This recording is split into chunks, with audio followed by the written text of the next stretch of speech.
On continue avec le deuxième texte de Jean Guéhenno cette fois, donc sur toujours le mois de juin, mais un peu plus tard, la dernière rentrée était au 10 juin, et là on passe au 17 juin 1940. Voilà, c'est fini. Un vieil homme qui n'a plus même la voix d'un homme, mais parle comme une vieille femme, nous a signalé à midi 30, que cette nuit, il avait demandé la paix. Je pense à toute la jeunesse. Il était cruel de la voir partir à la guerre, mais est-il moins cruel de la contraindre à vivre dans un pays déshonoré? Je ne croirai jamais que les hommes soient faits pour la guerre, mais je sais qu'ils ne sont pas non plus faits pour la servitude. 19 juin. Hier soir, le général de Gaulle, à la radio de Londres, quelle joie d'entendre enfin dans cet ignoble désastre une voix un peu fière. Moi, général de Gaulle, j'invite. La flamme de la résistance française ne peut s'éteindre. Nouvelle aventure de notre liberté. 25 juin. On a sonné le cessez-le-feu à minuit. Je ne savais pas que j'aimais autant mon pays. Je suis plein de douleur, de colère et de honte. J'en suis à ne pas pouvoir parler à quiconque je soupçonne de juger l'événement autrement que moi-même. Au premier mot qui révèle sa mollesse, son acceptation, je le hais. J'éprouve une sorte d'horreur physique et je m'écarte. Ce pleutre, ce lâche, ne peut pas être du même peuple dont je suis. Enfin, je comprends trop bien de quoi pourrait naître la guerre civile. Je vais m'enfoncer dans le silence. Il faut que je taise tout ce que je pense. Déjà, nous nous installons dans la servitude. J'ai entendu dire à quelques-uns de ces nobles Avermes, « Bah, ils ne prendront pas le massif. » Jamais les œufs, les cerises, les fraises ne se sont si bien vendus. Peu d'hommes, peut-être, ont vraiment besoin de liberté. Je me réfugierai dans mon pays, ma France, est une France qu'on n'envahit pas. Alors. Donc, je vous ai demandé un peu de travail sur le contexte historique de ce texte, puisqu'il fait référence à deux figures quand même importantes de la Seconde Guerre mondiale. Le vieil homme, évoqué au début du texte, qui fait référence au maréchal Pétain, qui est un héros de la Première Guerre mondiale, héros de la bataille de Verdun, et donc, à qui on fait appel pour sauver la France lors de la Seconde Guerre mondiale, mais en fait, il va être celui qui capitule, qui accepte que la France se rende face à l'Allemagne. Et donc, c'est pour cela qu'il fait allusion au fait qu'il a demandé la paix et qu'il appelle à cesser le combat le 17 juin 1940. Et cette demande de cessez-le-feu, justement, elle effective à partir du 25 juin, où la guerre entre la France et l'Allemagne est finie, puisque la France a capitulé. Et le lendemain, sur la BBC, qui est une radio anglaise, le général de Gaulle, qui s'est réfugié à Londres, appelle les Français à poursuivre le combat. Donc c'est le fameux appel du 18 juin 1940.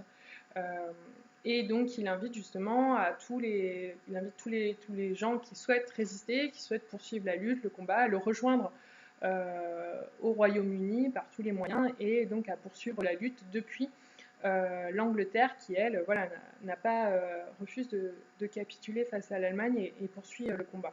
Et il invite les gens justement à, s'ils ne peuvent le rejoindre en Angleterre, continuer le combat, à résister en France. Alors c'est intéressant ce passage, puisque l'auteur fait preuve de beaucoup plus d'introspection. L'introspection, ça veut dire spectare en latin, c'est-à-dire regarder. Intro à l'intérieur, c'est le fait de regarder ce qui se passe à l'intérieur de lui. L'auteur ne fait pas que commenter les événements du jour, il partage ses réflexions, mais il fait aussi un véritable travail analytique où on voit vraiment apparaître tous ces sentiments et tout ce qu'il ressent par rapport à ces événements historiques. Donc dans la première partie, on voit que ce qu'il ressent, c'est de la colère, mais aussi beaucoup de pitié vis-à-vis donc de ces jeunes Français qu'on a envoyés, qui ont été mobilisés. Donc c'est-à-dire qu'ils n'ont pas forcément voulu faire la guerre, ils ont été appelés et forcés de le faire. Et donc on les a envoyés au combat. Donc évidemment, il ne peut pas se réjouir de ça. On voit que c'est quelqu'un qui n'est pas pour la guerre. Mais se dire maintenant à ces jeunes gens, leur dire de rentrer et de vivre dans la servitude, donc servitude, ça veut dire donc être au service de quelqu'un, c'est une forme de soumission, d'esclavage. Et donc la France, effectivement, est au service de l'Allemagne. Et d'ailleurs, toute cette jeunesse française va être envoyée dans les usines allemandes pour faire du service de travail obligatoire, STO. Et donc, l'Allemagne va vraiment utiliser toutes les ressources françaises, les usines françaises, donc c'est vraiment effectivement un état de servitude qui s'installe pendant l'occupation. Et donc il est indigné face à l'attitude cruelle des dirigeants, puisque pour lui voilà, c'est une honte de demander à ces jeunes de sacrifier leur vie pour la nation et ensuite de leur dire de renoncer à ce sacrifice et de rester en vie, mais comme des esclaves. Suite à l'appel du général de Gaulle, forcément, on peut bien imaginer que la joie est vraiment ce qu'il ressent au plus fort, et donc l'espoir, hein, comme il l'évoque, dans une nouvelle aventure de notre liberté, puisque c'est vraiment ce que contenait essentiellement le message du général de Gaulle, c'est justement l'espoir. Et vous qui avez travaillé sur la résistance, avec l'histoire d'Enjaïora et tout ça, on voit que vraiment ce qui joue énormément, c'est l'espoir de s'en tirer, l'espoir de réussir ce combat et d'obtenir à nouveau la liberté du peuple français. Et dans donc, la troisième partie, l'annonce du cessez-le-feu le rend plein de douleur, de colère et de honte. Donc de douleur puisqu'il ressent à nouveau voilà, cette pitié et cette cruauté par rapport à ce qu'il disait dans le premier passage, sur le fait de renoncer au combat et de vivre dans la servitude, de colère contre les dirigeants qui renoncent au combat et qui acceptent, hein, et de honte, hein, que le peuple français se soumette aussi facilement.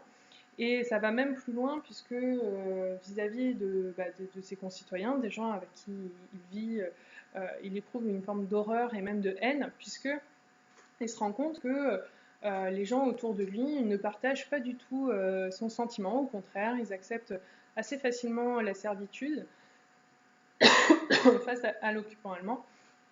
Et donc cet écart qui se creuse entre lui et les autres, forcément, devient très difficile à vivre. Et donc c'est pour ça, hein, qu'on voit un peu plus loin qu'il parle de s'enfoncer dans le silence, de s'isoler. Et ça aussi, normalement, ça a dû faire écho à ce que vous avez entendu dire sur les résistants. Forcément, quand on est résistant, on ne doit rien dire, aucune information ne doit fuiter, on ne doit pas laisser transparaître ses opinions, puisque à tout moment, on peut se faire arrêter. Alors au moment où il écrit ça dans son journal, évidemment, il ne sait pas ce que va être l'occupation et le fait que la Gestapo va espionner tout le monde, que plein de gens vont dénoncer leurs voisins. Mais on voit, c'est ça qui est vraiment intéressant dans ce journal, qu'il sent déjà ce qui va se passer. Il évoque un moment, il dit « Enfin, je comprends trop bien de quoi pourrait naître la guerre civile. » Alors, au moment de l'occupation, on ne peut pas vraiment parler de guerre civile entre les gens qui acceptent de collaborer et les gens qui choisissent de résister, mais quand même, on se rend compte qu'il y a une telle différence entre ces gens, il y a une telle haine, et d'ailleurs, au moment où la France va être libérée, il va y avoir un véritable carnage qui va être fait du côté des résistants sur les délateurs, sur les gens qui sont soupçonnés d'avoir collaboré avec l'ennemi, et même parfois, souvent même, hein, avec beaucoup de violence, et parfois une violence qui est complètement indigne et injustifiée.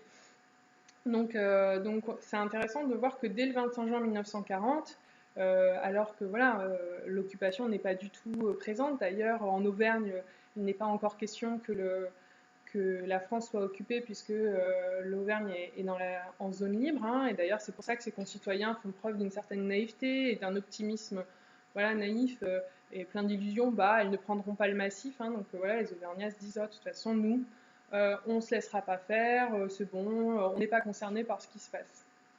Et c'est donc pour ça qu'ils continuent leur vie et qu'il y a cette allusion sur le fait que jamais les œufs, les cerises, les fraises ne se sont aussi bien vendus. C'est vrai qu'on pourrait se dire que quand on est en temps de guerre, quand les gens sont en souffrance, quand les gens sont révoltés, ils n'ont pas forcément la tête à acheter des cerises, des fraises et à profiter de la vie. Et donc c'est pour ça qu'ils ne se sentent pas du tout sur la même longueur d'onde que ses contemporains. Et donc c'est pour ça qu'il choisit du coup de s'isoler, à la fois parce qu'il voit bien que les gens ne partagent pas son sentiment, et du coup ça lui fait ressentir énormément de colère de haine et d'horreur, et donc comme il ne veut pas éprouver ces sentiments, et ben, il préfère ne pas discuter avec les gens pour ne pas entendre ce qu'ils ont à dire. Et puis, ce qui va arriver plus tard, c'est qu'effectivement, il vaudra mieux pour lui qu'il évite d'évoquer sa sympathie pour le général de Gaulle, puisque il risquera d'être dénoncé. C'est ce qu'on appelle, c'est ça que j'ai écrit ici, la délation, c'est le fait de dénoncer quelqu'un. Donc je trouve ces deux journaux très intéressants, ces deux extraits, parce qu'ils parlent tous les deux d'une même période, mais de deux points de vue différents, et puis puisqu'ils sont vraiment deux bons exemples, et puis ils font le lien du coup aussi avec le cours d'histoire, et c'est deux bons exemples pour justement comprendre par vous-même les caractéristiques du journal intime.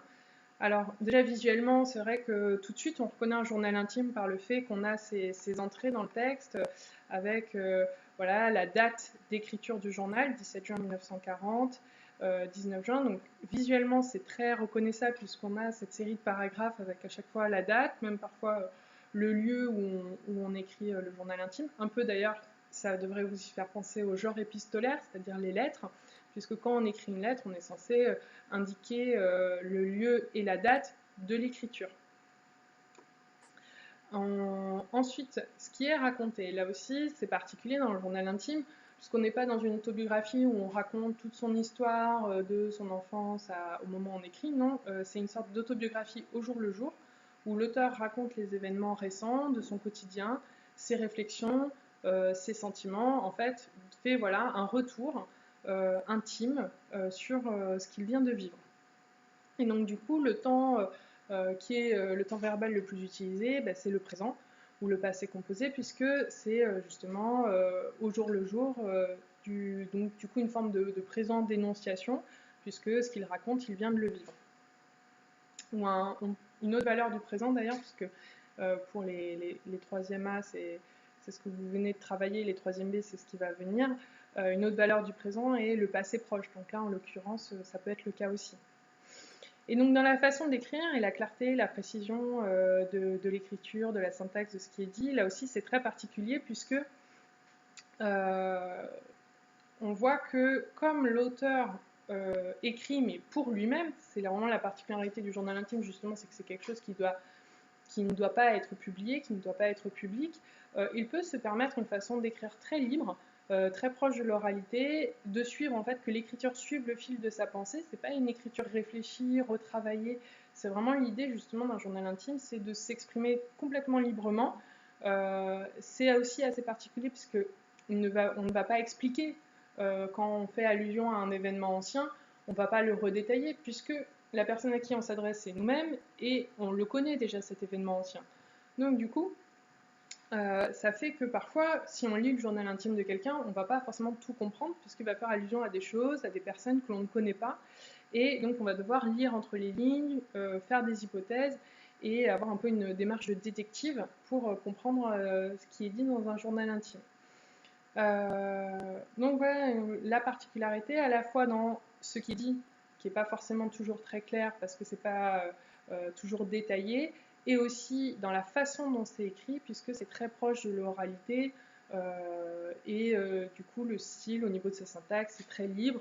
Parfois il manque un verbe, parfois il manque un sujet, c'est pas un problème puisque on écrit que pour soi-même et donc on n'a pas besoin que d'autres personnes nous comprennent.